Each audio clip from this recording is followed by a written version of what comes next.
Yeah, definitely do. You know, as I was playing that, I meant to say that's like the totally acoustic, unplugged version of the song. On the record, it rocks. On the record, it totally rocks. I wrote the songs with Michelle Lewis and Dan Petty, all the original songs on the record, and a lot of those were inspired by sort of soft rock pop, sort of Eaglesy kind of Very things. 1970s. Exactly, stuff I was listening to on the radio when I was a kid. And so there's tons of harmonies, and we had musicians like Lee Sklar and Jay Bellerose came in, and we all played live. And I saw that you had Steve Martin play. Yes, well, Like banjo by any chance? Yes, exactly. Well, we had other singer-songwriters come in and do, like Maya Sharp came in and did 3-part harmony on Home on the Range, and Jill Sobule comes in and sings and plays on the Who Stole the Cookie from the Cookie Jar song. You know, some of the songs are more stripped down. But there was this one song that was called The Disappointing Pancake, which is kind of our take on the meatball, you know, that rolls off the table and onto the floor. This is a pancake that doesn't do so well at breakfast. It's sort of disappointing. But turns out to save the day. And we were listening to this song and we wanted to add some banjo. And so we were sitting in the studio trying to figure out who to invite. So, you know, I gave Steve Martin a call. You know, just, hey, Steve, this is Lisa. Actually, it wasn't that cool. But I called and left a message and said that, you know, just what I told you. We were looking for some banjo for this song. And he called me back and he left me a message. And I listened to it and it was like, hi, Lisa, this is Steve. Did he sound totally cool? He sounded so cool. And he said, yeah, give me a call. We'll talk about the thing. And then I hung up my phone and said out loud to myself in my car, oh, my God. I am so Did you squeak? Cool. I just said, "Oh my God, I am so cool," because I'm a huge fan of Steve Martin of everything, his books that he writes. You know, again, his stand-up comedy Big growing time. up and his Arrow records. Through the Head. We all had exactly. That one. So, you know, everything and his acting and so he just has. We were really excited when he came in and he played great. Okay. So before you go, because I have to ask the reality TV business. How Yes. did you get into that? Well, we made Dweezil Zapp and I made a Food Network show years ago because we were obsessed with food. And actually, because I had an album out called Cake and Pie, and we had started doing some promotions where we were having a professional chef, make pie on stage, and we would interview him about the process, doing the demo, and we'd play music and interview him. And we ended up getting a show on the Food Network because we wanted them just to cover that in one of their shows. They ended up giving us a show, which was great, and it had a reality aspect because it was following the life of a musician and food. With the dating show, which came years later, called Number One Single on E, I had just gotten out of a long-term relationship, actually with Dweezil, and I had just started dating. You needed a new reality show. Yeah, exactly. I needed it. No, I was actually sort of horrified by reality shows. Sort of like to watch some like But you did it. Yeah. And where is the point where you're just giving up so much? Is there a point where you're just giving up too much privacy? For me, no, because I was in total control. Okay. I am a control freak. No, but I was one of the producers on the show, and I originally, when somebody suggested I should do one, it was somebody who I'm close to, and we have a production company together, and they said, you should do a reality show, and I said, that's a terrible idea. I don't want to do it.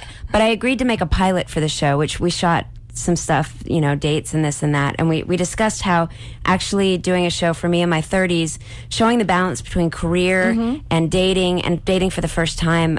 We made the pilot, and I actually thought it told a good story, and it had a lot that people could learn from it and relate to. So we almost made it with one network, and they wanted it to be over the top and me being hysterical. And I said, you know what? No, I don't want to do that. So we walked away from that network, and then E decided, of all places, to pick it up. And they actually said, just do it the way you want to do it. And I had my friends and family in there, and you know, we touched upon a lot of things that a lot of people go through. And because I was one of the producers, we were able to keep the show in much where line. You wanted Yeah, it to be. Exactly. And so even since then, that was a couple of years ago. Since then, people still tell me that they're dating now because they watch the show and they're less, scared of it. So, still have a life on the internet?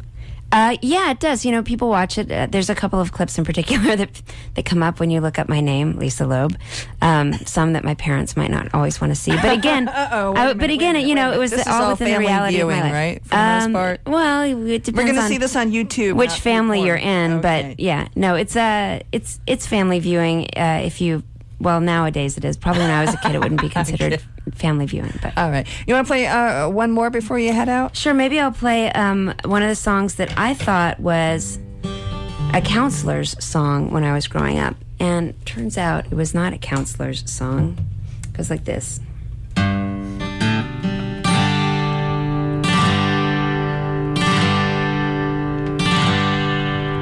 Love is a rose, but you better not pick it. It only grows when it's on the vine. Handful of thorns and you know you've missed it. Lose your love when you say the word mine. I wanna see what's never been seen. I wanna live that age-old dream. Come on boys, let's get together. Let's take the best right now. Love is a rose, but you better not pick it. It only grows when it's on the vine. Handful of thorns and you know you've missed it. Lose your love when you say the word mine.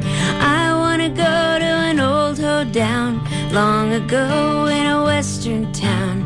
Pick me up when my feet are dragging. Give me a lift and I'll hay your wagon. Love is a rose, but you better not pick it.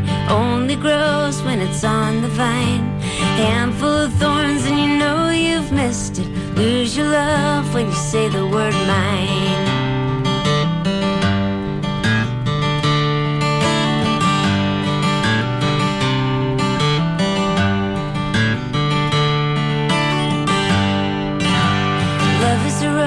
But you better not pick it. It only grows when it's on the vine. Handful of thorns and you know you've missed it. Lose your love when you say the word mine. Love is a rose, but you better not pick it. It only grows when it's on the vine.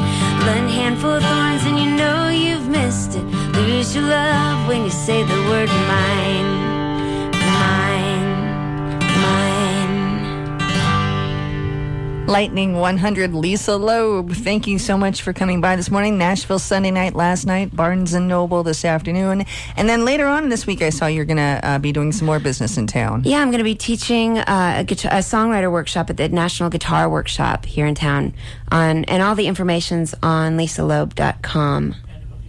At Vanderbilt University. It's all right. And they can get all of that. Lisa Loeb, thank you so much for coming in this morning. Thank you.